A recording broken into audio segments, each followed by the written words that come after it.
اللهم صل على سيدنا محمد وعلى آل سيدنا محمد وبارك وسلم. اللهم صل على سيدنا محمد وعلى آل سيدنا محمد وبارك وسلم. اللهم صل على سيدنا محمد وعلى آل سيدنا محمد وبارك وسلم. سبھی حضرات درود شریف کا نذرانہ پڑھیں. ایک مرتبہ سب درود شریف پڑھیں. معزز سامعین کرام، محترم بھائیوں، بزرگوں اور عزیز ساتھیوں، اللہ تبارک و تعالی کا بے پایا احسان اور انعام ہے کہ اس نے ہم سب کو اپنے بابرکت گھر میں حاضری کی توفیق عطا فرمائی. اللہ تبارک و تعالی ہم سب کے یہاں آنے کو اور جمع ہونے کو بے حد قبول فرمائے اور ہم سب کے لیے اس کو نجات کا ذریعہ بنائے. میں سب سے پہلے شکریہ ادا کرتا ہوں اور بہت ہی ممنون و مشکور ہوں ان نمازی حضرات کا کہ جنہوں نے شروع رمضان سے اب تک الحمدللہ پوری پابندی کے ساتھ تراویح پڑھی اور قرآن کریم کو پورے اہتمام کے ساتھ سنا. اللہ تبارک و تعالی ان تمام مصلیان حضرات کے سننے کو اور جذبے کو اپنی بارگاہ میں قبولیت عطا فرمائے. دو چیزیں ہیں، ایک ہے رمضان اور دوسرے ہے قرآن. رمضان کا اور قرآن کا آپس میں بہت گہرا تعلق ہے، بہت گہرا ربط ہے اور ضبط ہے، بہت گہرا. اللہ نے قرآن کریم میں ارشاد فرمایا شہر رمضان الذی انزل فیہ القرآن، کہ جس مہینے میں اللہ نے قرآن کو اتارا ہے وہ یہی بابرکت مہینہ ہے، رمضان کا وہ بابرکت مہینہ ہے. اور پھر قرآن کی صفت بیان کی گئی کہ ھدی للناس، وہ لوگوں کے لیے ہدایت کا اور رہنمائی کا ذریعہ ہے. ایک دوسری آیت میں اللہ نے ارشاد فرمایا انا انزلناہ فی لیلۃ القدر وما ادراک ما لیلۃ القدر لیلۃ القدر خیر من الف شہر، کہ ہم نے قرآن کریم کو شب قدر میں اتارا ہے. وما ادراک ما لیلۃ القدر، اور کیا آپ کو معلوم ہے کہ شب قدر کیا ہے؟ اللہ نے ارشاد فرمایا لیلۃ القدر خیر من الف شہر، 1000 مہینوں سے بہتر وہ رات ہے شب قدر. اللہ کا کتنا انعام ہے، کتنا اکرام ہے تو اس نے ہم کو مسلمان بنایا، ایمان والا بنایا اور قرآن جیسی مقدس کتاب مجھے اور آپ کو ہدیے میں اور تحفے میں عنایت کر دی. ان حضرات صحابہ کرام رضوان اللہ تعالی علیہم اجمعین سے پوچھئے کہ جنہوں نے قرآن کریم کو پڑھنے میں، پڑھانے میں، سیکھنے میں اور سکھانے میں اپنی تن من دھن کی بازی لگائی ہے. روایت میں آتا ہے کہ حضرت ابو ہریرہ رضی اللہ تعالی عنہ، جو اصحاب صفہ، جو مدرسہ تھا صفہ کے نام سے، جو چبوترا تھا جس پر حضرات صحابہ کرام رضوان اللہ تعالی علیہم اجمعین قرآن کا اور حدیث کا علم حاصل کیا کرتے تھے، حضرت ابو ہریرہ فرماتے ہیں کہ بہت سی مرتبہ ایسا ہو جایا کرتا تھا کہ مجھے فاقہ ہوا کرتا تھا اور میں بے ہوش ہو کر کے راستے میں گر جایا کرتا تھا، پھر ہوش آیا کرتا تھا، پھر میں اٹھا کرتا تھا اور پھر اٹھ کر کے اس چبوترے کی طرف چلا کرتا تھا. ایسے فاقوں کی حالت میں حضرات صحابہ کرام نے قرآن کو سیکھ کر اور سمجھ کر مجھ تک اور آپ تک پہنچایا ہے. قدر اس کی وہی پہچانتا ہے جو قدر کرنا جانتا ہے. ہیرے کی قیمت اسی کو معلوم ہوتی ہے جو خود اپنے آپ میں قیمتی ہوا کرتا ہے، اور جو انسان خود قیمتی نہیں ہوتا اسے کسی چیز کی اہمیت اور قیمت معلوم نہیں ہوا کرتی۔ ایک حدیث پاک میں اللہ کے نبی علیہ الصلاۃ والسلام نے ارشاد فرمایا، ان هذه القلوب تصدع كما يصدع الحديد اذا اصابه الماء۔ حضرت ابن عمر رضی اللہ تعالی عنہ کی روایت ہے کہ ایک مرتبہ جناب محمد رسول اللہ صلی اللہ علیہ وسلم نے ارشاد فرمایا، دلوں کو بھی زنگ لگ جایا کرتا ہے، جیسے جب لوہے کو پانی کھا لیتا ہے تو لوہے کو زنگ لگ جاتا ہے، ایسے ہی انسان کے جو یہ قلوب ہیں اور دل ہے ان کو بھی زنگ لگ جایا کرتا ہے۔ حضرات صحابہ کرام رضوان اللہ تعالی علیہم اجمعین میرے اور آپ کے طریقے سے بے صبر نہیں تھے اور بے پیاسے نہیں تھے، ان کے اندر تو پیاس تھی اور تڑپ تھی۔ جب حضرات صحابہ کرام نے یہ حدیث سنی کہ آقا علیہ الصلاۃ والسلام نے ارشاد فرمایا کہ جیسے لوہے کو جب پانی لگ جاتا ہے تو لوہے کو زنگ کھا لیتا ہے، ایسے ہی انسان کے دلوں کو زنگ بھی لگ جایا کرتا ہے۔ قیل یا رسول اللہ وما جلاؤها، یا رسول اللہ اس کا علاج کیا ہے؟ اس زنگ کو دور کرنے کا آلہ کیا ہے؟ کون سا کیمیکل ہے کہ ہم اس کو استعمال کر لیں اور یہ دل کا زنگ ہمارا دور ہو جائے؟ جیسے لوہے پر زنگ لگ جایا کرتا ہے تو جس زمانے میں مٹی کا تیل چلا کرتا تھا تو یہ کہا جاتا تھا کہ یہ زنگ والے پرزے مٹی کے تیل میں ڈال دو، زنگ چھٹ جائے گا اور یہ سامان نیا ہو جائے گا۔ اب مٹی کا تیل آنا بند تو اب طرح طرح کے کیمیکل اس دنیا میں آ رہے ہیں جو زنگ کو لوہے سے ختم کر دیتے ہیں۔ ایسے ہی حضرات صحابہ کرام نے پوچھا کہ اللہ کے نبی وہ علاج بتائیے، وہ نسخہ بتائیے، وہ کیمیکل عطا کر دیجئے کہ جس سے ہمارے یہ دلوں کا زنگ دور ہو جائے۔ قیل یا رسول اللہ وما جلاؤها، اللہ کے نبی علیہ الصلاۃ والسلام نے کوئی دنیا کی دولت نہیں بتائی، دو چیزیں ارشاد فرمائی جو مجھے اور آپ کو اپنے سینے میں اتارنے کی اور بسانے کی ضرورت ہے۔ آقا علیہ الصلاۃ والسلام نے ارشاد فرمایا، قال کثرت ذکر الموت و تلاوت القرآن، دو چیزوں کا اہتمام کرو۔ نمبر ایک، موت کو کثرت سے یاد کیا کرو۔ جو موت کو کثرت سے یاد کرتا ہے اللہ اس کے دل کے زنگ کو دور کر دیتے ہیں۔ پہلا علاج دل کی زنگ کی دوری کا کیا بتایا؟ کثرت ذکر الموت، کہ موت کو کثرت سے یاد کیا کرو، خوب یاد کیا کرو۔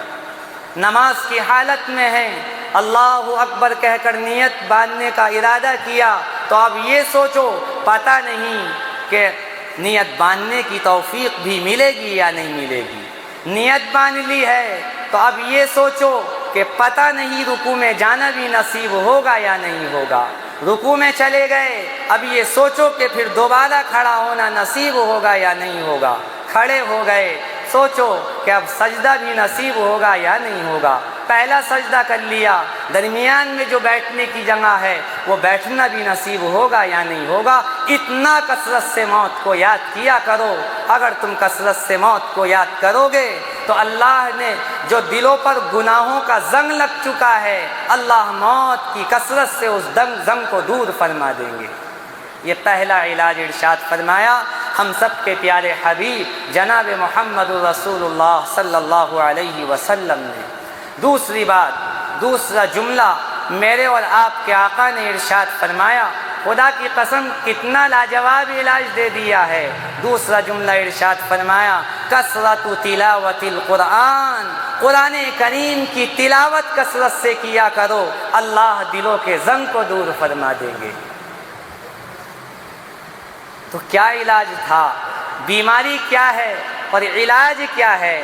عقل میں نہیں آتا کہ دل کو زنگ لگ چکا ہے، موت کے دھیان سے کیسے دل کا زنگ دور ہو سکتا ہے؟ قرآن کی تلاوت کرنے سے کیسے دل کا زنگ دور ہو سکتا ہے؟ لیکن یاد رکھیے گا، جو انسان قرآن کی صحیح طریقے سے تلاوت کرتا ہے اور جس کو قرآن پڑھنے میں مزہ آیا کرتا ہے، اس کے دل میں اللہ ایک نرمی سی پیدا کر دیتے ہیں، عجیب ایک دل میں اندر سے ایک عجیب سی کیفیت ہوتی ہے، اس کیفیت کو میں اور آپ نکال کر نہیں دکھا سکتے، جس کو محسوس ہوتی ہے وہی اس کا اندازہ لگا سکتا ہے۔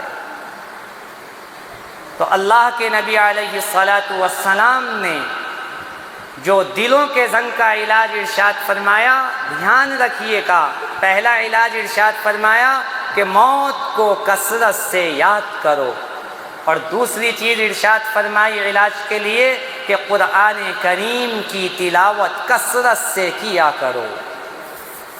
آج میرا اور آپ کا حال بہت عجیب ہے، میرا اور آپ کا مزاج بہت عجیب ہے۔ صبح سے شام تک، شام سے صبح تک میں اور آپ انٹرنیٹ پر، فیس بک پر، انسٹاگرام پر اور طرح طرح کے جو اس وقت کی واہیات کی ایپلیکیشن ہے موبائل میں ڈاؤن لوڈ کر کے ہم ان ننگی تصویروں سے، ان لذیذ لذیذ گانوں سے جن کی وقتی طور کی لذت ہے، لذت محسوس کرنے کی کوشش کرتے ہیں، لیکن یاد رکھیے گا یہ وقتی طور کی لذت ہے، لیکن جس کو قرآن کی تلاوت کا مٹھاس مل جاتا ہے وہ کبھی اس مٹھاس کو صبح قیامت تک نہیں بھول سکتا ہے۔ میرا اور آپ کے اوقات کا حال یہ ہے، کسی سے کہو قرآن کی تلاوت کرو، قرآن کو پڑھ لیا کرو، تو کیا بہانہ ہے؟ وقت نہیں ملتا، ٹائم نہیں ہے، فرصت نہیں ہے۔ کیا یہی جملے آپ اس وقت بھی کہو گے جب موت کا فرشتہ آپ کی روح قبض کرنے کے لیے تیار ہوگا اور آپ کی روح آپ کے جسم سے جدا ہو رہی ہوگی؟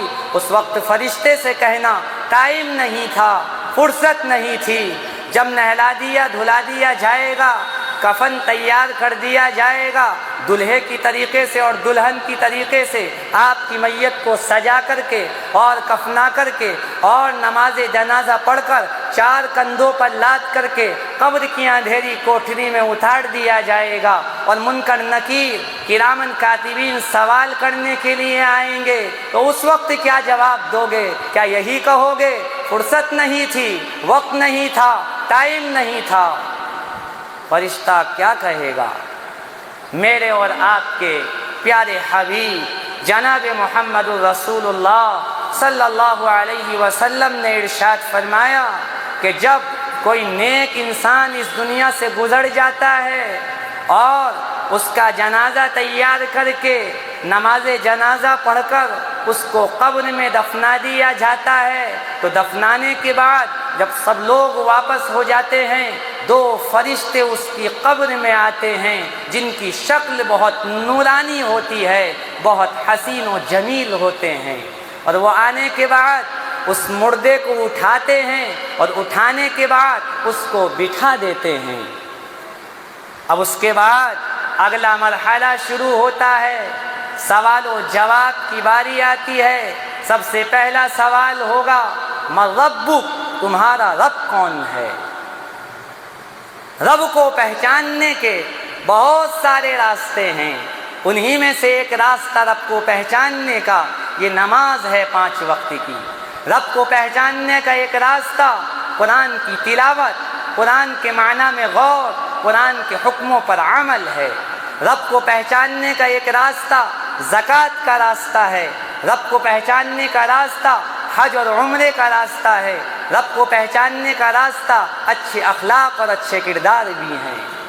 رب کو پہچاننے کا راستہ صرف یہی نہیں ہے کہ ہم صبح شام صرف 1000 مرتبہ کلمہ صبح کو پڑھ لیں اور 1000 مرتبہ شام کو کلمہ پڑھ لیں، حرام بھی کھاتے رہیں، سود بھی کھاتے رہیں، زنا بھی کرتے رہیں، حرام خوری بھی کرتے رہیں، تمام اللہ کی نافرمانیاں کرتے رہیں، اور پھر تسبیح سے یہ امید لگائے بیٹھے کہ یہ تسبیح کل قیامت کے دن میری قبر میں کام آ جائے گی۔ من ربک، تمہارا رب کون ہے؟ جواب نہیں نکلے گا۔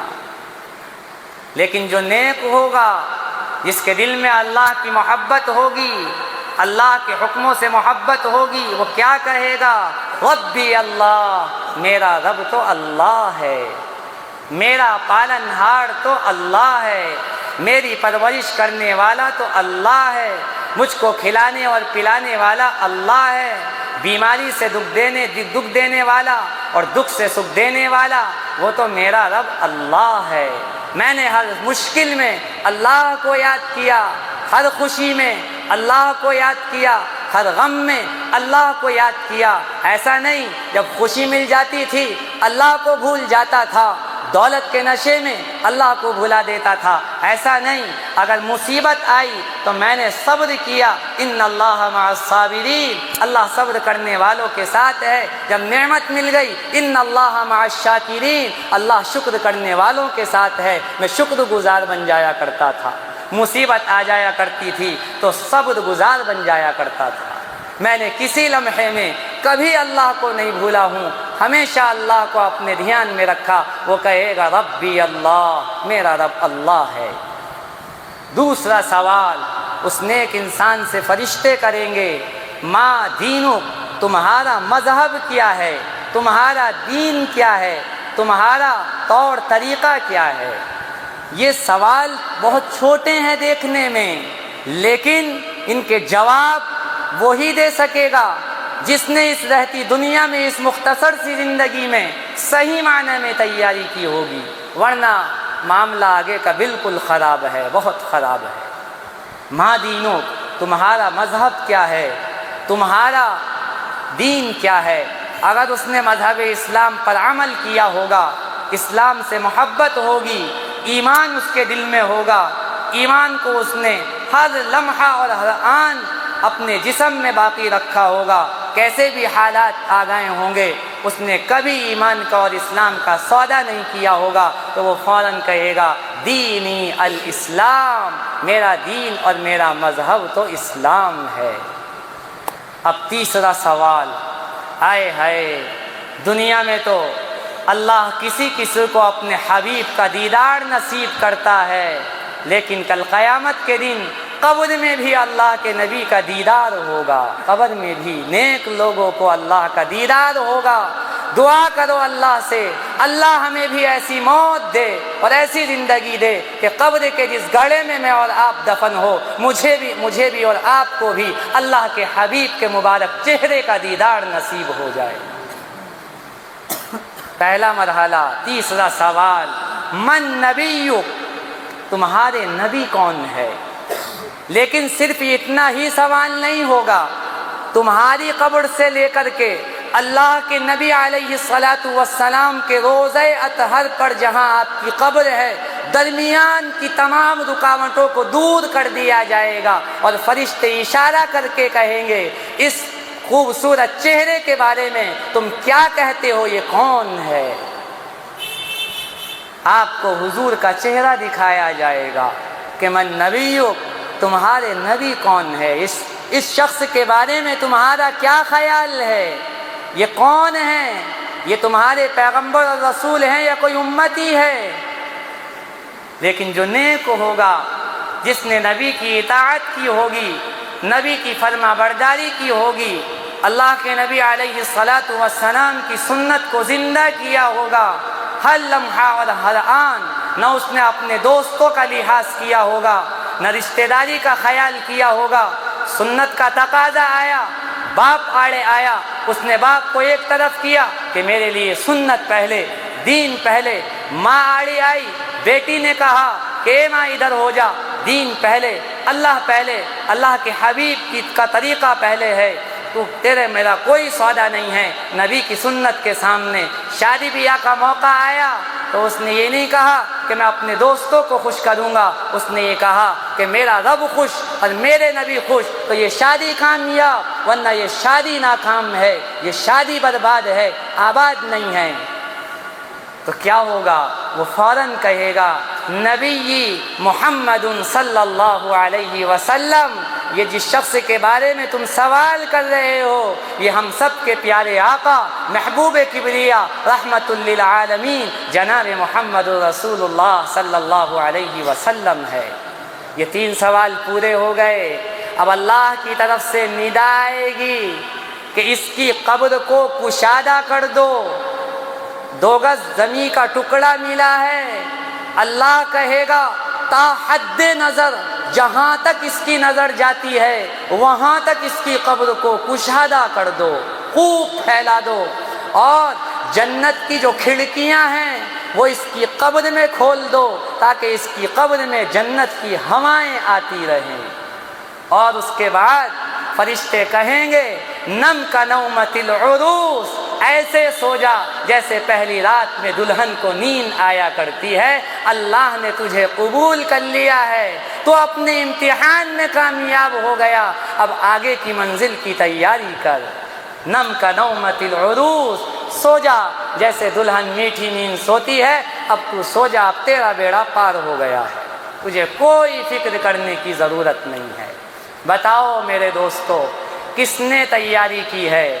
کس نے ان سوالوں کے جواب کی تیاری کی ہے؟ اس مجمع میں کتنے نوجوان ہیں جو بالغ ہو چکے ہیں، جن پر نمازیں فرض ہو چکی ہیں اور وہ ایک وقت کی نماز بھی نہیں پڑھتے؟ کتنے ہیں بتاؤ اس مجمع میں نوجوان جن کے دل میں دنیا کی لیلا کی محبت ہے، اللہ کی محبت نہیں ہے؟ کتنے نوجوان ہیں جو اپنے دوستوں کی محفلوں میں بیٹھ کر نبی کی سنت کی دھجیاں اڑاتے ہیں، ڈانس گانوں کی محفلوں میں اللہ کے نبی علیہ الصلاۃ والسلام کی سنتوں کا مذاق اڑاتے ہیں؟ بتاؤ تمہارا میرا کیا حشر ہوگا؟ سوچو، اللہ کے گھر میں بیٹھ کے، رمضان کا بابرکت مہینہ ہے، سوچو، ٹھنڈے دل سے سوچو۔ اس کے بعد اللہ کے نبی علیہ الصلاۃ والسلام نے ارشاد فرمایا کہ جب کسی گنہگار انسان کا انتقال ہوتا ہے، اس کو نہلا دیا دھلا دیا جاتا ہے اور کفنا کر کے اس کو قبر میں اتار دیا جاتا ہے، اور جب سب اس کو دفنا کر کے واپس آ جاتے ہیں، دو فرشتے بھیانک چہرے والے، جن کا چہرہ بھیانک ہوتا ہے، نورانی چہرہ نہیں ہوتا، بھیانک چہرے والے دو فرشتے، منکر نکیر جن کو کہا جاتا ہے، وہ اس کے سرہانے آ کر کے بیٹھ جاتے ہیں، اور سرہانے بیٹھ جانے کے بعد اس کو اٹھاتے ہیں، اور اٹھانے کے بعد اس سے سوال و جواب کا سلسلہ شروع ہوتا ہے۔ بڑا کٹھن مرحلہ ہے۔ اللہ ہم سب کو قبر کے عذاب سے محفوظ فرما دے۔ بڑا کٹھن مرحلہ ہے میرے بھائیوں، بڑا کٹھن مرحلہ ہے۔ جب چلی جاؤ گے دنیا سے تب پتہ چلے گا کتنا عیش و آرام تھا اور یہاں کتنی سختی برداشت کرنی پڑ رہی ہے۔ ابھی تو قبر ہی کا گڑھا ہے، عالم محشر الگ ہے، عالم قیامت الگ ہے، ابھی تو یہ عالم برزخ ہی چل رہا ہے۔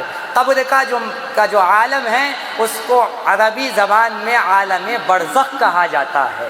ایک عالم دنیا ہے، ایک عالم برزخ ہے، اور ایک عالم محشر ہے۔ یہ تین عالم اللہ نے بنائے ہیں۔ یہ دنیا، اور دنیا میں ہم اور آپ جی رہے ہیں، اس کو عالم دنیا کہتے ہیں، اور دنیا سے مرنے کے بعد ہم قبر میں جائیں گے، اس کو عالم برزخ کہا جاتا ہے۔ اور پھر ایک دن وہ آئے گا جب اللہ سب کو دوبارہ زندہ کریں گے اور حشر کے میدان میں سب کو جمع کیا جائے گا، اس کو عالم محشر کہتے ہیں۔ تینوں چیزیں یاد رکھیے گا، عالم دنیا، عالم برزخ، عالم محشر۔ یہ چیزیں وہ ہیں جو نالج کی ہے، یاد رکھنا چاہیے۔ ہم سن لیتے ہیں برزخ، سر سے ہمارے گزر جاتا ہے اور معلوم ہی نہیں ہوتا۔ تو عالم دنیا، یہ دنیا کا نظام، یہ دنیا کی چیزیں، اور عالم برزخ، قبر کی اندھیری کوٹھری، اور پھر دوبارہ زندہ ہونے کے بعد عالم محشر میں سب کو جمع کیا جائے گا۔ وہ دو فرشتے آتے ہیں، اٹھاتے ہیں، سرہانے بیٹھ کر سوال ہوتا ہے من ربک، تمہارا رب کون ہے؟ نیک ہوتا تو کہتا ربی اللہ، میرا رب اللہ، لیکن چونکہ اس نے کبھی رب کو پہچانا نہیں ہے، کبھی رب کو پہچاننے کا راستہ اختیار ہی نہیں کیا کہ اللہ کن راستوں سے دل میں آتا ہے، زندگی میں آتا ہے، اس نے کبھی ان راستوں پر چلنے کی کوشش نہیں کی، ان راستوں کو اختیار کرنے کی کوشش نہیں کی، تو وہ کیا کہے گا؟ ویلا کرے گا، شور مچائے گا، لا ادری لا ادری، مجھے معلوم نہیں ہے، مجھے معلوم نہیں ہے، مجھے چھوڑ دو، مجھے چھوڑ دو، مجھے معلوم نہیں، میں نے کبھی رب کو نہیں پہچانا۔ مؤذن کہا کرتا تھا حی علی الصلاۃ، آؤ نماز کی طرف، حی علی الفلاح، آؤ کامیابی کی طرف، لیکن میں اسے کامیابی نہیں سمجھتا تھا۔ میں کامیابی دکان کے کاؤنٹر کو سمجھتا تھا، حرام کو سمجھتا تھا، حلال کو سمجھتا تھا، ناجائز کو سمجھتا تھا، سود کو سمجھتا تھا، میں ناسپالٹی کو کامیابی سمجھتا تھا۔ میں نے کبھی حی علی الصلاح کو کامیابی نہیں سمجھا، حی علی الفلاح کو کبھی کامیابی نہیں سمجھا۔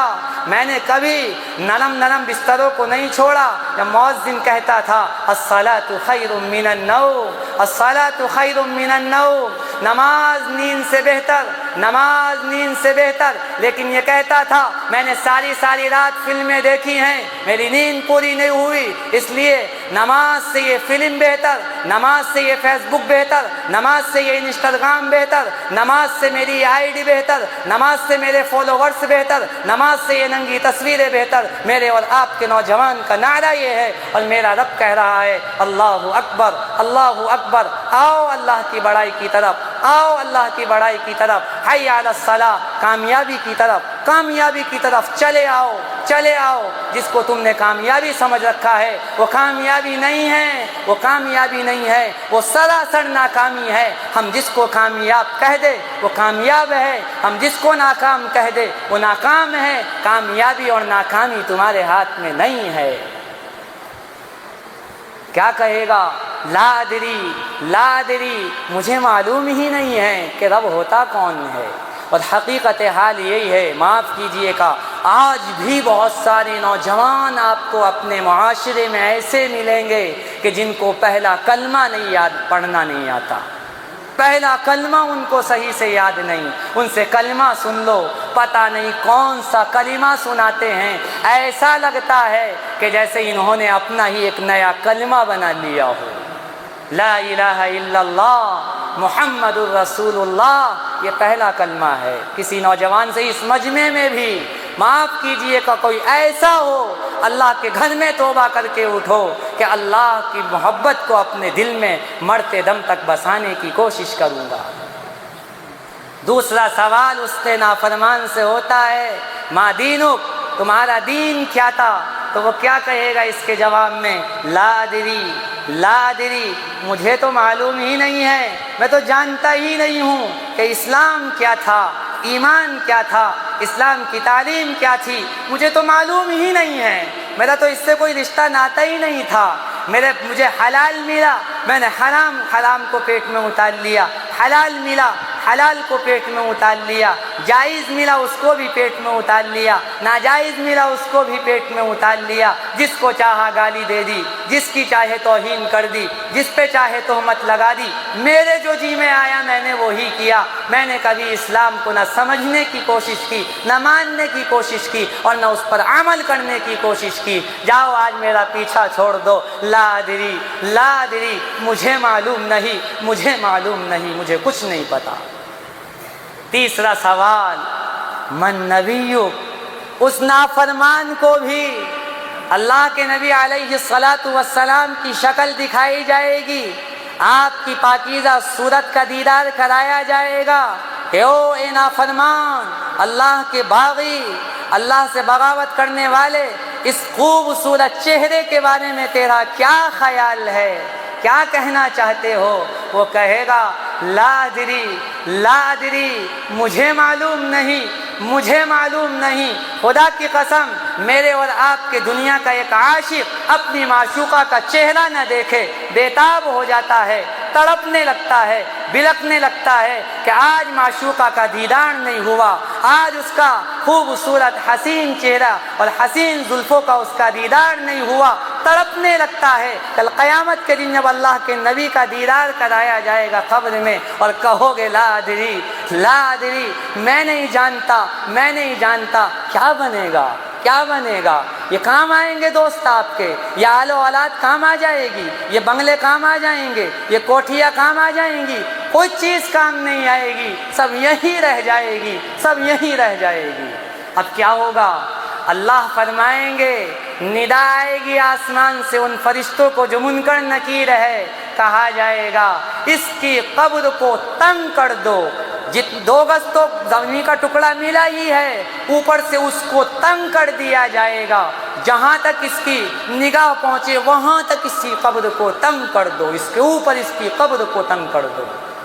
اور کہا جائے گا کہ اس کی قبر میں جہنم کی کھڑکیاں کھول دو تاکہ جہنم کی دہکتی ہوئی آگ کی گرم گرم لویں اس کی قبر میں صبح قیامت تک آتی رہیں، یہ کبھی چین سے نہیں رہے گا۔ دنیا میں اس نے کبھی چین کی زندگی گزارنے کی کوشش نہیں کی، رب چاہی زندگی گزارنے کی کوشش نہیں کی، نبی کا دیوانہ بن کر کے زندگی گزارنے کی کوشش نہیں کی، اسلام کے ڈھنگ میں آ کر کے، اسلام کے لباس میں آ کر کے کبھی اس نے اسلام کو اپنانے کی کوشش نہیں کی۔ جہنم کی کھڑکیاں کھول دو، آج گرم گرم ہواؤں کا یہ مزہ چکھے گا۔ اللہ کے نبی علیہ الصلاۃ والسلام نے ایک بات کو واضح فرمایا۔ اللہ کے نبی علیہ الصلاۃ والسلام جس وقت حضرات صحابہ کرام رضوان اللہ تعالی علیہم اجمعین سے یہ حدیث بیان کر رہے تھے، حضرات صحابہ کرام چیخ مار مار کے رو رہے تھے، دہاڑے مار مار کر رو رہے تھے۔ آقا علیہ الصلاۃ والسلام نے ارشاد فرمایا، حضرات صحابہ کرام کو پریکٹیکل کر کے دکھایا، پریکٹس کر کے دکھایا کہ اتنا قبر کو تنگ کر دیا جاتا ہے کہ جیسے ایک دائیں ہاتھ کی انگلی بائیں ہاتھ کی انگلی میں گھس جاتی ہے، نافرمان پر قبر کو اتنا تنگ کر دیا جائے گا کہ دائیں پسلی بائیں میں اور بائیں پسلی دائیں میں گھس جائے گی، کچھ نہ بن پائے گا۔ میرے اور آپ کے پیارے حبیب نے آپ سے کچھ چھپا کر نہیں رکھا ہے۔ وہ آقا اپنی امت کے درد میں، اپنی امت کی کڑھن میں، اپنی امت کی تڑپ میں سب کچھ بتا کر کے چلا گیا ہے۔ قبر کے حالات بھی آپ کے سامنے بتا کر کے چلا گیا، حشر کے حالات بھی بتا کر کے چلا گیا، دنیا کے حالات بھی بتا کر کے چلا گیا کہ یہ دنیا کسی کی نہیں ہے، یہ دنیا کسی کی نہیں ہے، یہ دنیا کی نعمتیں کسی کی نہیں ہیں، چند دن کا مزہ ہے پھر ہمیشہ سزا ہی سزا ہے، چند دن کا لطف ہے پھر ہمیشہ کا مزہ ہی مزہ ہے، کچھ نہیں ہے میرے عزیزوں، میرے نوجوان ساتھی۔ یہ تو پانی کا بلبلہ ہے، متاع قلیل، تھوڑا سا سامان ہے، متاع الغرور، دھوکے کا گھر ہے۔ اگر دنیا کی کوئی حیثیت ہوتی تو اللہ دنیا کی مثال مچھر کے پر کے برابر نہ دیتا۔ اللہ نے دنیا کو قرآن میں مچھر کی مثال دی ہے کہ دنیا کی حقیقت مچھر کے پر کے برابر ہے، کوئی حیثیت نہیں ہے۔ اس لیے میرے عزیزوں، میرے نوجوان ساتھیوں، ہم اپنے مقصد کو پہچانیں، اپنے مقصد کو پہچانیں کہ اس دنیا میں میرے اور آپ کے پیدا ہونے کا اصلی مقصد کیا ہے۔ جو انسان کسی مقصد کو سامنے رکھ کر کے کوئی زندگی گزارا کرتا ہے وہ کبھی فیل نہیں ہوا کرتا، کیونکہ اس کے سامنے کوئی نہ کوئی مقصد ہے۔ اللہ نے بھی چھپایا نہیں، مقصد کو واضح کر دیا، وَمَا خَلَقْتُ الْجِنَّ وَالْإِنسَ إِلَّا لِيَعْبُدُونَ، میں نے جنات کو اور انسان کو صرف اور صرف اپنی اطاعت، اپنی فرما برداری، اپنی رضا اور خوشنودی کے لیے پیدا کیا ہے۔ اللہ کچھ نہیں چاہتا ہے آپ سے، کچھ نہیں چاہتا۔ تو یہ رمضان کا بابرکت مہینہ چل رہا ہے، ہم اپنے آپ کو پہچانیں، اپنے دل میں اپنے اللہ کو بسائیں، اپنے دین اسلام سے محبت کریں اور آقا علیہ الصلاۃ والسلام کی سیرت کو اور صورت کو اپنی زندگی میں اختیار کرنے کی کوشش کریں۔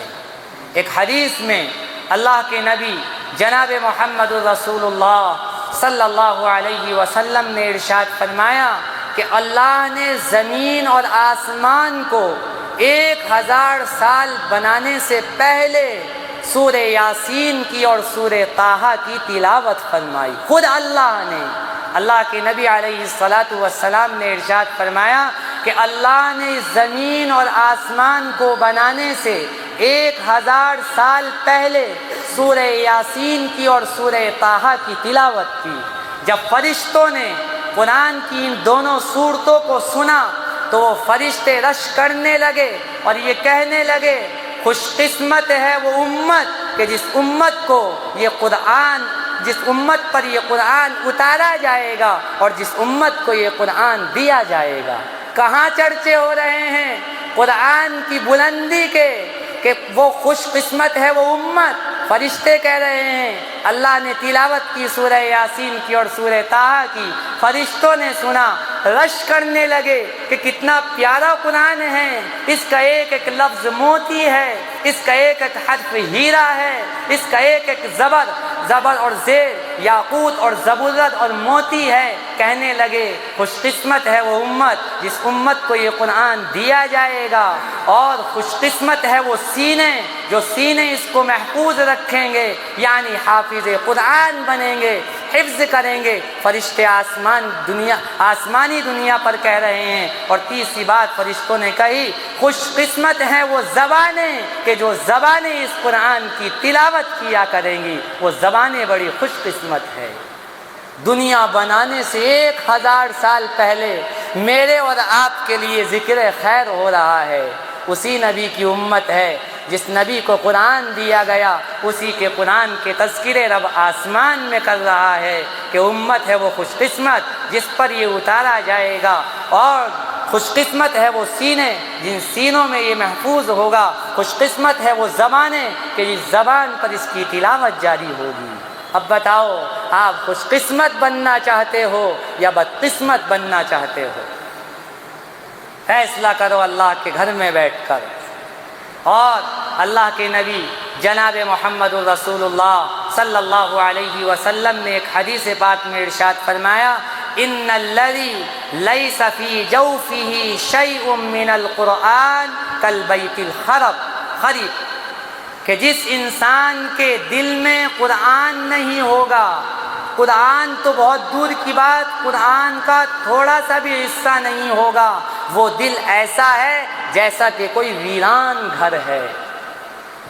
کوئی انسان کوئی گھر چھوڑ کر چلا جائے، سال ہر سال اس کو آباد نہ کرے، وہ ویران پڑا رہے، تو جس دل میں قرآن کا اتنا سا بھی حصہ نہیں ہے، وہ ویران گھر کے مانند ہے۔ اس کی مثال ویران گھر ہے۔ ویران گھر شیاطین کا اڈا ہو جاتا ہے اور جنات کا اڈا ہو جاتا ہے، شیطانی مخلوق وہاں پناہ لے لیتی ہیں۔ تو جس دل میں قرآن نہیں ہے، اس دل پہ شیطان کا قبضہ ہوگا، دنیا کی محبت کا قبضہ ہوگا، دنیا کی مغلوبیت کا قبضہ ہوگا، دنیا کی آسائش اور زیبائش کا غلبہ ہوگا، وہ ویران گھر کے مانند ہے۔ اب بتاؤ اللہ کے گھر میں بیٹھ کر اپنے گریبان میں جھانکو اور اپنا جائزہ لو کہ آیا میں پورے سال رمضان کو چھوڑ دو، رمضان میں تو بڑا سے بڑا پاپی اور گنہگار بھی تھوڑا سے تھوڑا نیک کام کرنے لگتا ہے، لیکن رمضان کے بعد کے حالات دیکھو، 11 مہینے گزر جاتے ہیں، قرآن کو سال ہر سال اٹھا کر دیکھنے کی توفیق نہیں ہوتی۔ گھر میں بھی رکھا ہے، ابا نے اپنی بیٹی کو قرآن دے دیا ہے، قرآن تو دے دیا لیکن کبھی اس کو قرآن سکھایا نہیں ہے، صرف قرآن کو نام کے لیے دے دیا کہ بیٹی کو جہیز میں قرآن دے رہا ہوں۔ اب سال ہر سال بیٹی قرآن گھر میں رکھا ہوا ہے اونچائی پر، اور 1-2 انچ اس پر دھول لگی ہوئی ہے، کبھی صاف کرنے کی بھی توفیق نہیں، کبھی پڑھایا نہیں ہے۔ جب پڑھا ہوتا تو قرآن کو کھول کر دیکھنے کی بھی توفیق ہوتی۔ یہی حال ہے۔ آج میں نے قرآن کو صرف اس گھاٹن کے لیے سمجھ لیا ہے، خیر و برکت کے لیے سمجھ لیا ہے، کسی کی روح نہیں نکل رہی تو یاسین بیٹھ کر پڑھوا دو، روح نکلنے میں آسانی ہو جائے گی۔ قرآن اس لیے نہیں آیا تھا، قرآن تو ساری زندگی کے لیے مقصد بن کر کے آیا تھا، لیکن ہم نے اس کو ضرورت بنا لیا ہے کہ جب ضرورت پڑی تو استعمال کر لیا، اور جب ضرورت پوری ہو گئی تو اب رکھو اٹھا کر کے الماری میں، اب تمہارا میرا کوئی رشتہ نہیں۔ رمضان آئے گا تو حافظ جی سپر فاسٹ دیکھ لیں گے، جہاں دھواں دھار اسپیڈ راجدھانی کی اسپیڈ چل رہی ہو، اور اب تو راجدھانی کی اسپیڈ بھی کم وندے بھارت کی اسپیڈ پکڑے گا۔ کہ اب پکڑو وندے بھارت اور چلو یہاں سے نجیب آباد سے ڈائریکٹ لکھنؤ، بیچ میں کوئی نان اسٹاپ گاڑی۔ کتنے پارے پڑھے، کیا پڑھا، کیا نہیں پڑھا، پتہ نہیں، اس کی بھی مغفرت ہوگی یا نہیں ہوگی۔ اللہ کے نبی نے ارشاد فرمایا، رب قاری یقرأ القرآن والقرآن یلعن بہت سے قرآن پڑھنے والے قرآن پڑھتے ہیں اور قرآن خود ان پر لعنت بھیجتا ہے۔ اب اندازہ لگاؤ، کہیں ایسا تو نہیں ہے کہ ہم نے ایسی جگہ تراویح پڑھ لی ہو کہ خود قرآن پڑھنے والے پر لعنت ٹپ برس رہی ہو؟ تو بتائیے اس قرآن کے سننے میں اور سنانے میں کہاں مزہ آئے گا؟ کبھی مزہ نہیں آئے گا۔ نہ آپ کی مغفرت ہوگی نہ اس کی مغفرت ہوگی، بہت مشکل ہے، اللہ ہی قبول کر لے۔ تو اس لیے اللہ کے نبی علیہ الصلاۃ والسلام نے ارشاد فرمایا، جس دل میں قرآن نہیں وہ ویران گھر کے مانند ہے۔ اس لیے ہم قرآن کی روزانہ تلاوت کیا کریں، روزانہ معمول بنا لیں کہ آدھا ہی صفحہ قرآن کا پڑھنا ہے، لیکن پڑھنا ضرور ہے، چاہے 5 ہی آیت پڑھنی ہے لیکن قرآن کی ضرور پڑھنی ہے۔ جیسے میرے اور آپ کے دل میں یہ جذبہ پیدا ہوتا ہے کہ رات کو آنکھ کھولی بستر پر تو ساری رات پتہ نہیں کس کی یاد میں دل دھڑکتا ہوگا، اور جیسے ہی آنکھ کھولی تو کسی چیز پہ نہیں جائے گی انگلی، صرف موبائل اٹھائے گا اور اس کی انگلی اسکرین پر انگلی مارے گا اور فوراً دیکھے گا کہ کہیں رات کو محبوبہ کا میسج تو نہیں آیا، کہیں اس نے آئی لو یو تو نہیں کہہ دیا، کہیں اس نے آئی مس یو تو نہیں کہا، کہیں اس نے کچھ اور تو نہیں کہا، سیدھا یہ دیکھے گا۔ میرے عزیزو یہ مت کرو۔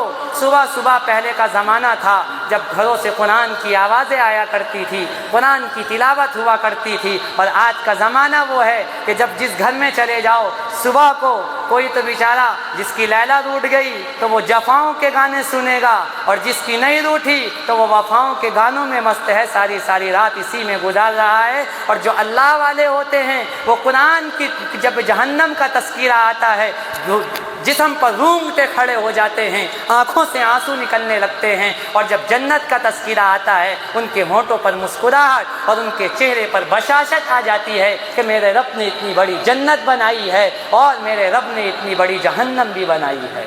وہ خوف کرتے ہیں، وہ اتنا آسانی سے نہیں گزارتے۔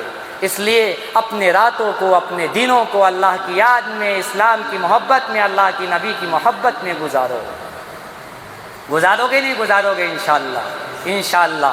اور ایک حدیث پاک میں اللہ کے نبی علیہ الصلاۃ والسلام نے ارشاد فرمایا کہ تکمیل قرآن کے موقع پر اللہ دعائیں قبول فرماتے ہیں۔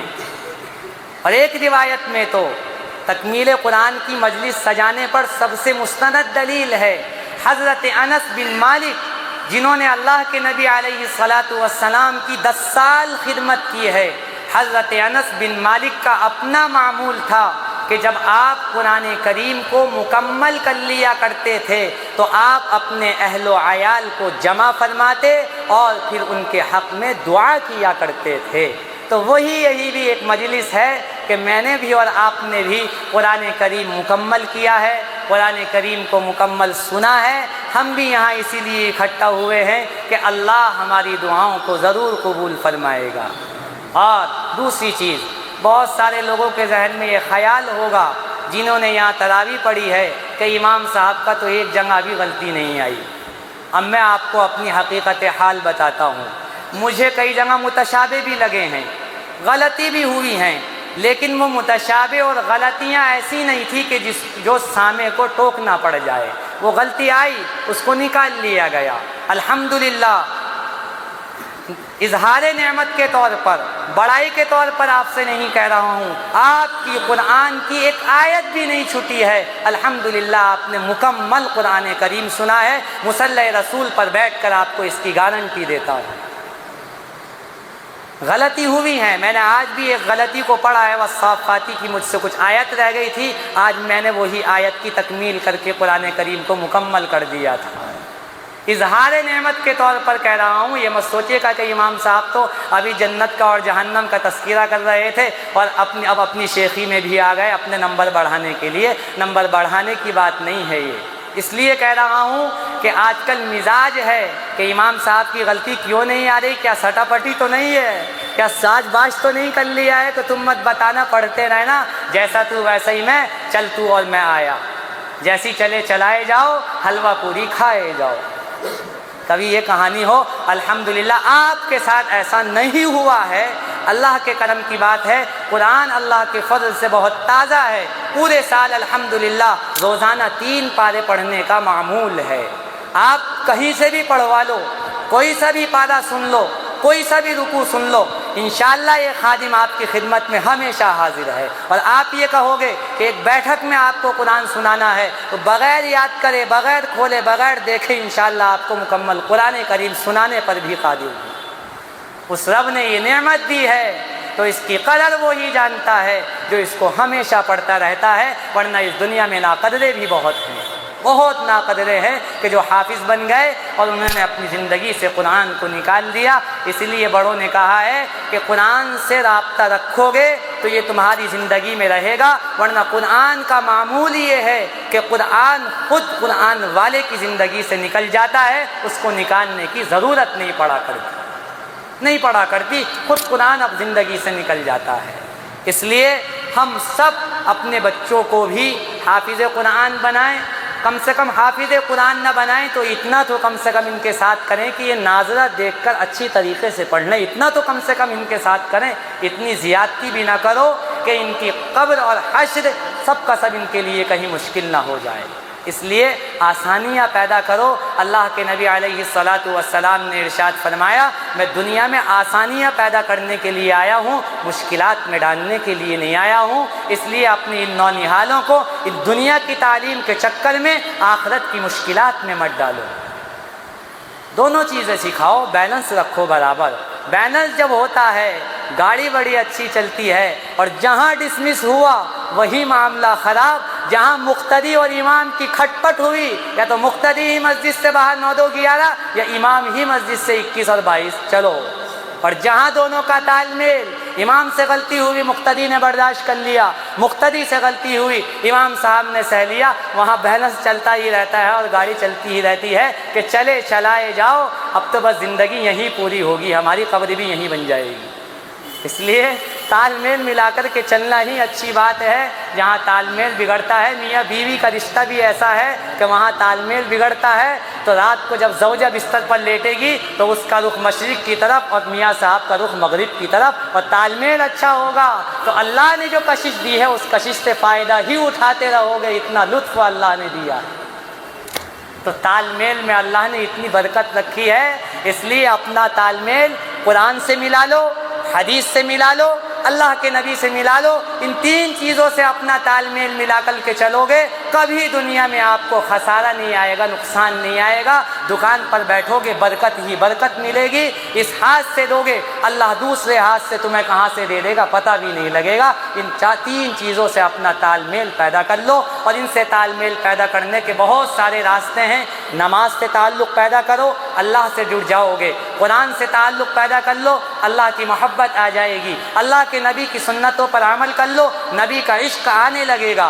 اسلام کی تعلیم کو اپنی زندگی میں زندہ کر لو، اسلام کا رنگ ڈھنگ آپ کے جسم پر آنے لگے گا۔ جب تال میل ملا لو گے سب کام بنتا چلا جائے گا، دنیا بھی آسان اور آخرت بھی آسان۔ نم کا نومت العروس، سوتے رہو مزے کی نیند لیتے رہو، ورنہ تو بس جیسے دنیا میں ڈھولک بجاتا ہے نا صبح صبح، اس کی ایک آواز ہوتی ہے، کل قیامت کے دن بھی داروغہ جہنم آپ کا ڈھولک بجائے گا، ڈھولک نافرمانوں کا، کہ آ جاؤ آج یہ جہنم کا گرز اور جہنم کا ہتھوڑا اور یہ تمہارا جسم ہے، اور مار کھاتے رہو اور اپنی دنیا کی نافرمانیوں کو یاد کرتے رہو۔ اس لیے میرے عزیزوں، میرے نوجوان ساتھیوں، آپ نے اپنا قیمتی وقت دیا، میں آپ کا شکر گزار ہوں کہ آپ جمع رہے ماشاءاللہ۔ اللہ آپ کے بیٹھنے کو اور یہاں پر جمع ہونے کو بے حد قبول فرمائے۔ اللہ مجھے بھی اور آپ کو بھی کہنے سننے سے زیادہ عمل کرنے کی توفیق عطا فرمائے۔ وآخر دعوانا ان الحمد للہ رب العالمین۔ اللہ ہم سب کے بیٹھنے کو قبول فرمائے۔ درود شریف پڑھ لیجئے اور رو رو کر کے دعا کریے، آپ خوب رو رو کر کے اللہ سے مانگیے، گڑ گڑائیے۔ الحمد للہ رب العالمین الرحمن الرحیم مالک یوم الدین، والصلاة والسلام على سید الانبیاء والمرسلین محمد وعلى آلہ واصحابہ اجمعین۔ ربنا ظلمنا انفسنا وإن لم تغفر لنا وترحمنا لنكونن من الخاسرين۔ ربنا ظلمنا انفسنا وإن لم تغفر لنا وترحمنا لنكونن من الخاسرين۔ ربنا ظلمنا انفسنا وإن لم تغفر لنا وترحمنا لنكونن من الخاسرين۔ ربنا فاغفر لنا ذنوبنا وكفر عنا سيئاتنا وتوفنا مع الأبرار. ربنا وآتنا ما وعدتنا على رسلك ولا تخزنا يوم القيامة إنك لا تخلف الميعاد إنك لا تخلف الميعاد. رب اجعلني مقيم الصلاة ومن ذريتي ربنا وتقبل دعاء ربنا وتقبل دعاء. ربنا تقبل منا إنك أنت السميع العليم وتب علينا يا مولانا إنك أنت التواب الرحيم إنك أنت التواب الرحيم إنك أنت التواب الرحيم. ربنا هب لنا من أزواجنا وذرياتنا قرة أعين واجعلنا للمتقين إماما واجعلنا للمتقين إماما. ربنا اغفر لنا ولوالدينا وللمسلمين والمسلمات والمؤمنين والمؤمنات. ربنا اغفر لنا ولوالدينا وللمسلمين والمسلمات وللمسلمين والمسلمات. ربنا لا تؤاخذنا إن نسينا أو أخطأنا. ربنا ولا تحمل علينا إصرا كما حملته على الذين من قبلنا. ربنا ولا تحملنا ما لا طاقة لنا به واعف عنا واغفر لنا وارحمنا أنت مولانا فانصرنا على القوم الكافرين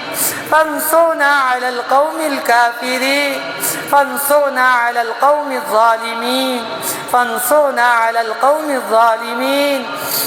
اهدنا الصراط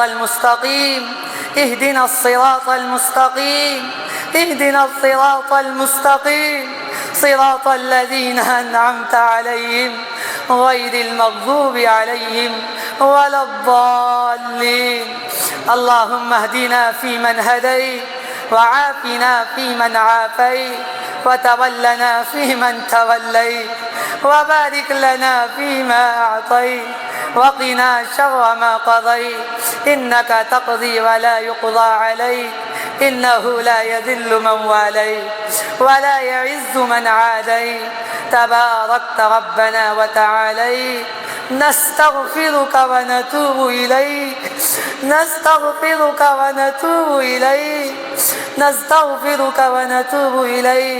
لا إله إلا الله الحليم الكريم سبحان الله رب العرش العظيم. نسألك موجبات رحمتك وعزائم مغفرتك والغنيمة من كل بر والسلامة من كل إثم. لا تدع لنا ذنبا إلا غفرته ولا هما إلا فرجته ولا دينا إلا أديته ولا مريضا إلا شفيته ولا حاجة هي لك إلا قضيتها يا أرحم الراحمين يا أكرم الأكرمين يا ستار العيوب يا غفار الذنوب يا علام الغيوب. ربنا آتنا في الدنيا حسنة وفي الآخرة حسنة وقنا عذاب النار وقنا عذاب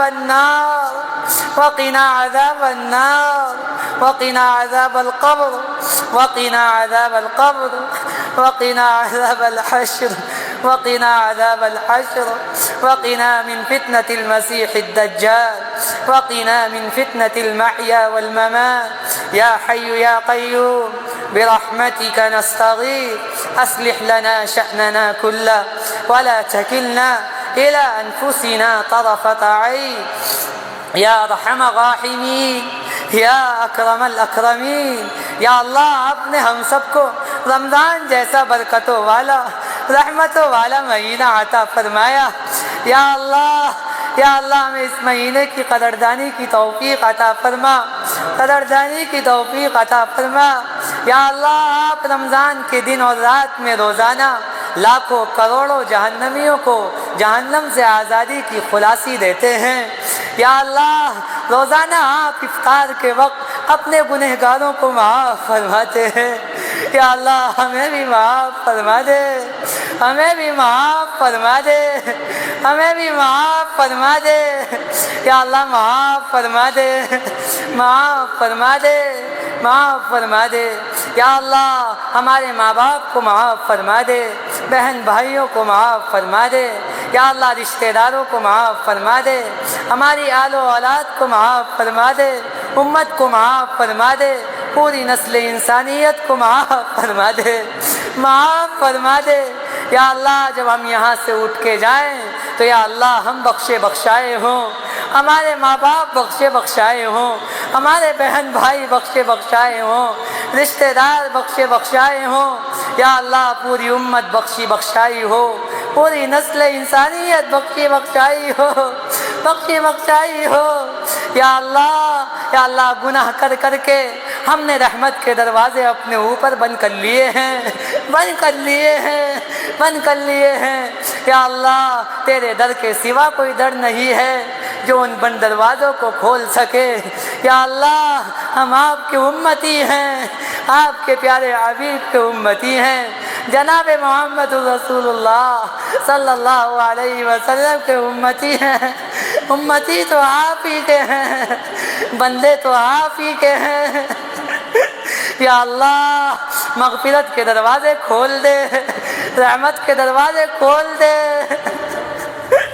اللہ معاف دیجیے، معاف فرما دیجیے، یا اللہ ہم آپ کو کس نام سے پکارے ہیں، یا حنان یا منان، یا حنان یا منان، یا ارحم الراحمین، یا اکرم الاکرمین، یا غفور الرحیم، یا اللہ، یا اللہ آپ کو کس نام سے پکارے ہیں، یا اللہ، یا اللہ اس دن کے آنے سے پہلے پہلے یا اللہ ہم آپ سے پکی سچی توبہ کرتے ہیں، یا اللہ، یا اللہ جو دن کئی ہزار سال کا ہوگا، کئی ہزار سال کا ہوگا، یا اللہ جہنمی پکار رہے ہوں گے، آواز لگا رہے ہوں گے، 1000 سال تک جواب نہیں آئے گا، 1000 سال کے بعد دروغہ جہنم پوچھے گا کیا کہہ رہے ہو، کیا کہنا چاہتے ہو، ہم جیسے نافرمان کہیں گے اپنے رب سے درخواست کر دو ہمیں جہنم سے نکال دے، ہمیں جہنم سے آزادی دے دے، پھر 1000 سال تک جواب نہیں آئے گا،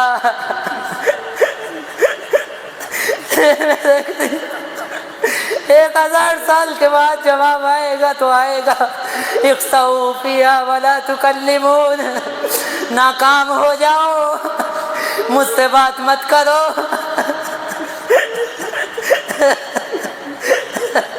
یا اللہ دنیا میں ماں باپ روٹ جاتے ہیں، دل کی دنیا اجڑ جاتی ہے، یا اللہ اگر آپ نے ہمیں مردود کر دیا، دھتکار دیا، یا اللہ فرمایا جائے گا اخسؤوا فیہا ولا تکلمون، دھتکارے جاؤ، دھتکارے جاؤ، یہاں سے دور ہو جاؤ، مجھ سے بات مت کرو، یا اللہ، یا اللہ، یا اللہ ابھی تو ہماری زبان بول رہی ہے، ہماری زبان بول رہی ہے، ہمیں پکی سچی توبہ کرنے کی توفیق عطا فرما، پکی سچی توبہ کرنے کی توفیق عطا فرما، یا اللہ اس سے پہلے کے لوگ ہمیں یا اللہ غسل میت دے ہمیں، یا اللہ غسل پاکی کرنے کی توفیق عطا فرما، گناہوں کا غسل کرنے کی توفیق عطا فرما، گناہوں سے پاکی کا غسل کرنے کی توفیق عطا فرما،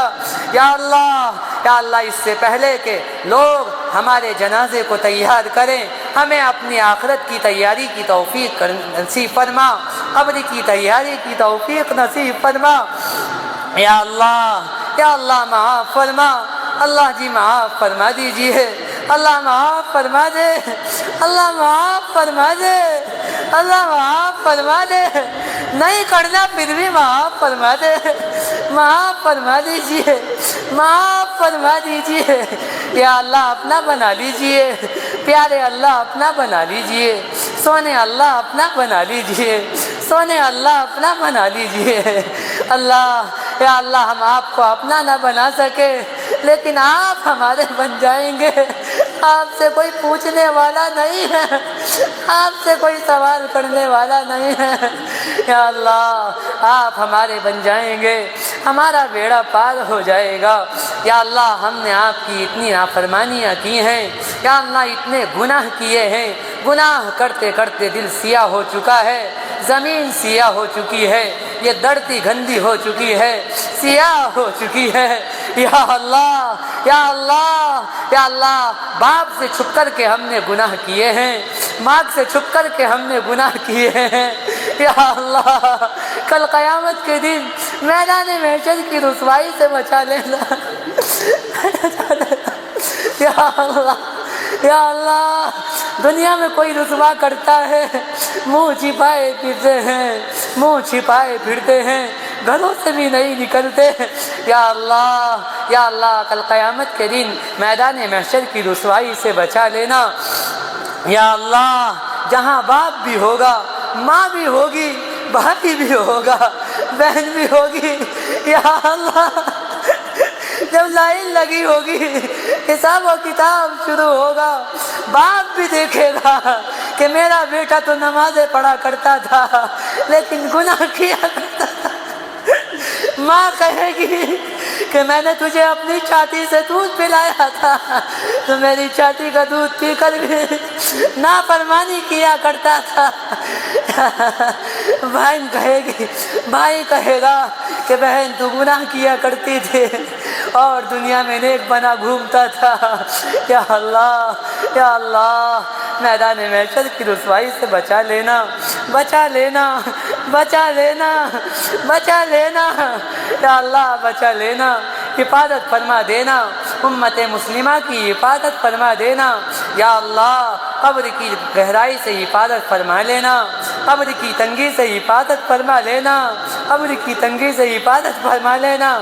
یا اللہ دنیا کے اگر کسی گھر میں لائٹ چلی جائے، اندھیرا ہو جائے تو یا اللہ گھر والے باہر نکل آتے ہیں، وحشت سی ہونے لگتی ہے۔ یا اللہ قبر کے اندھیرے گھڑے میں جہاں منو من مٹی کے نیچے دفن کر دیا جائے گا، کوئی پرسان حال نہ ہوگا، نہ باپ کام آئے گا، نہ بیوی کام آئے گی، نہ بچے کام آئیں گے، نہ آل و اولاد کام آئے گی، نہ یہ یار دوست کام آئیں گے، نہ یہ دنیا کی دولت کام آئے گی۔ کام آئے گی تو یا اللہ یہ آپ کے سامنے سجدہ کرنا کام آئے گا، کھڑا ہونا کام آئے گا، قرآن کا پڑھنا یا کام آئے گا، قرآن کی تلاوت کرنا کام آئے گا۔ یا اللہ یا اللہ یا اللہ ہمیں فیس بک کی محبت سے نکال کر کے قرآن کی تلاوت کی محبت عطا فرما دیجئے۔ یا اللہ دنیا کی تمام محبتوں کو ہمارے دل سے نکال کر کے یا اللہ اپنی محبت عطا فرما دیجئے، پیارے حبیب کی محبت عطا فرما دیجئے، اسلام پر من مٹنا آسان فرما دیجئے، اسلام پر عمل کرنا آسان فرما دیجئے۔ یا اللہ آج ہمارا ایمان اتنا سستا ہو چکا ہے، ہمارا اسلام اتنا سستا ہو چکا ہے، ہم چند ٹکوں کی خاطر اپنے ایمان کو بیچ دیتے ہیں، اپنے ایمان کا سودا کر دیتے ہیں، اپنے ایمان کا جنازہ نکال دیتے ہیں، سنت اور شریعت کی دھجیاں اڑا دیتے ہیں، اس لیے کہ یا اللہ ہم نے اس کی قدر نہیں کی، ہمارے دل میں اس کی عظمت نہیں ہے۔ یا اللہ ہمارے دلوں میں اس کی عظمت پیدا فرما، قدردانی کی توفیق عطا فرما۔ یا اللہ آج قرآن کریم مکمل ہوا ہے اور قرآن کریم کی تکمیل پر دعائیں قبول فرمایا کرتے ہیں۔ یا اللہ ہماری ان تمام دعاؤں کو قبولیت عطا فرما، قبولیت تامہ عطا فرما، اپنی بارگاہ میں قبول فرما، ہم سب کے لیے نجات کا ذریعہ بنا۔ یا اللہ یہ قرآن کریم پڑھا گیا، سنا گیا، یا اللہ یقیناً جیسا پڑھنا چاہیے تھا ہم سے اس کا حق ادا نہ ہو سکا، جیسا سننا چاہیے تھا ہم سے اس کے سننے کا حق ادا نہ ہو سکا۔ یا اللہ جیسا بھی ہے آپ کے سامنے حاضر ہے، آپ کی بارگاہ میں پیش ہے۔ یا اللہ جیسا بھی ہے قبولیت عطا فرما دیجئے، قبولیت عطا فرما دیجئے۔ پڑھنے میں اور سننے میں اور سنانے میں جو غلطی اور کوتاہیاں ہوئی ہوں ان کو درگزر فرما دیجئے، درگزر فرما دیجئے۔ یا اللہ اس مجمع میں بوڑھے بھی ہیں، بچے بھی ہیں، یا اللہ جوان بھی ہیں، سب کی کچھ نہ کچھ جائز تمنائیں اور مرادیں ہیں۔ یا اللہ آپ دلوں کے حال سے واقف ہیں، آپ دل سب کے دلوں سے واقف ہیں۔ یا اللہ اس مجمع میں جس کی جو بھی جائز تمنائیں اور مرادیں ہوں اپنے خزانہ غیب سے ان کو تکمیل تک پہنچا دیجئے، ان کی ضروریات کو پورا فرما دیجئے۔ یا اللہ کتنے بیمار ہیں جو بیماری سے پریشان ہیں، یا اللہ ان تمام بیماروں کو شفائے کاملہ عطا فرما دیجئے، صحت کاملہ عطا فرما دیجئے۔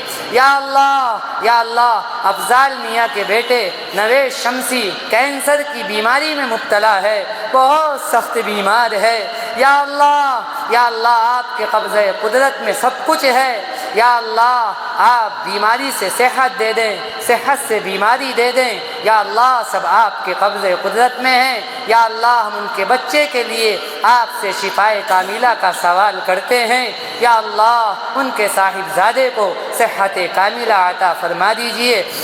محبوب سیفی کی اہلیاں وہ بھی اس وقت بہت بیمار ہیں، یا اللہ ان کو بھی صحت کاملہ عطا فرما دیجئے۔ ہمارے ایک عزیز ہیں احسان بھائی، وہ بھی اس وقت بہت سخت بیمار ہیں، ان کو بھی صحت کاملہ عطا فرما دیجئے۔ یا اللہ اور بھی جتنے بھی بیمار ہیں سب کو اپنے خزانہ غیب سے شفائے کاملہ عطا فرما دیجئے۔ یا اللہ بہت سے نے دعا کے لیے کہا ہے اور وہ کہنا چاہتے تھے لیکن نہیں کہہ سکے ہیں، یا ان پر ہمارا حق ہے۔ یا اللہ ان سب کی تمام جائز ضروریات کو پورا فرما دیجئے۔ یا اللہ جو بے اولاد ہیں ان کی اولاد کو، یا اللہ ان کو نیک اولاد عطا فرما دیجئے، ان کی گود کو اولاد کی نعمت سے مالا مال فرما دیجئے۔ یا اللہ ہمارے ایک عزیز ہیں نعیم بھائی، وہ اولاد کی نعمت سے وہ اولاد کی نعمت سے محروم ہیں، یا اللہ ان کی گود کو بھی اولاد کی نعمت سے مالا مال فرما دیجئے۔ جو اولاد والے ہیں ان کی اولاد کو ان کی آنکھوں کی ٹھنڈک کا ذریعہ بنا دیجئے۔ یا اللہ جو مقروض ہیں ان کی قرضے کی ادائیگی کے اسباب پیدا فرما دیجئے، اسباب پیدا فرما دیجئے۔ یا اللہ جس کا جو بھی ہمارے اوپر حق ہے ہمیں اس حق کو ادا کرنے کی توفیق عطا فرما دیجئے، اپنے حقوق کو سمجھ کر کے ان کی ادائیگی کی توفیق عطا فرما دیجئے۔ یا اللہ جو بے نمازی ہیں ان کو نماز پڑھنے کی توفیق عطا فرما دیجئے، نماز سے محبت عطا فرما دیجئے۔ جو قرآن پڑھنا چاہتے ہیں، سیکھنا چاہتے ہیں، جن کو قرآن پڑھنے کا شوق ہے، یا اللہ ان کے لیے اسباب پیدا فرما دیجئے، ان کو اپنے قرآن کو سیکھنے کی اور سمجھنے کی ان کے اندر صلاحیت پیدا فرما دیجئے۔ یا اللہ اس مجمع کی تمام جائز ضروریات کو پورا فرما دیجئے، اس مجمع کے تمام آل و اولاد کو حافظ قرآن، دین کا داعی بنا دیجئے، پوری امت مسلمہ کے بچوں کو حافظ قرآن اور عالم دین بنا دیجئے، دین پر چلنا ہمارا آسان فرما دیجئے۔ یا اللہ جو مانگا وہ بھی عطا فرما دیجئے، جو مانگنے سے رہ گیا وہ بھی عطا فرما دیجئے۔ یا اللہ کتنے بے گناہ جیلوں میں پڑے ہوئے ہیں، بے قصور ہیں، یا اللہ غیب سے ان کی رہائی کے اسباب پیدا فرما دیجئے، فلسطین کی حفاظت فرما دیجئے۔ یا اللہ ملک ایران کی حفاظت فرما دیجئے، تمام دشمنان اسلام سے امت مسلمہ کی حفاظت فرما دیجئے۔ یا اللہ ہمارے حکمران کو یا اللہ صحیح رہنمائی عطا فرما دیجئے۔ یا اللہ ان کا دین پر ان کو صراط مستقیم کی دولت سے مالا مال فرما دیجئے۔ یا اللہ جتنے بھی ظالم اور جابر حکمراں ہیں، یا اللہ جو نہتوں پر ظلم کر رہے ہیں، یا اللہ ان نہتوں کو ان کے ظلم سے محفوظ فرما دیجئے، ہماری نسلوں کی حفاظت فرما دیجئے، ہماری ایمان کی حفاظت فرما دیجئے، نسلوں کے ایمان کی حفاظت فرما دیجئے۔ یہ رمضان کا مہینہ گزر رہا ہے، یا اللہ آج 19 روزے ہو چکے ہیں، 11 روزے اور باقی ہیں، جتنے باقی رہ گئے ہیں ان کی قدردانی کی توفیق عطا فرما دیجئے۔ یا اللہ جو کہنے اور سننے میں غلطی ہوئی ہو یا اللہ اس کو معاف فرما دیجئے۔ آج جو ہم نے دین کی باتیں سنی ہیں اس سننے میں ہم سے جو غلطی اور کوتاہیاں ہوئی ہوں یا کہنے والے سے کہنے میں غلطی ہوئی ہو اس کو بھی معاف فرما دیجئے۔ نبی علیہ الصلاۃ والسلام نے جتنی بھی خیر کی دعائیں مانگی ہے ان تمام خیر کی دعاؤں میں ہمارا حصہ شامل فرما دیجئے۔ جن تمام شرور و فتن آفات سے پناہ چاہیے ہے ان تمام شرور و فتن آفات سے ہم سب کی اور پوری امت مسلمہ کی حفاظت فرما دیجئے۔ ہماری ان تمام دعاؤں کو نبی علیہ الصلاۃ والسلام کے صدقے اور طفیل میں قبول و منظور فرما لیجئے۔ وصلی اللہ تعالی علی خیر خلقہ محمد وعلی آلہ واصحابہ اجمعین برحمتک یا ارحم الراحمین۔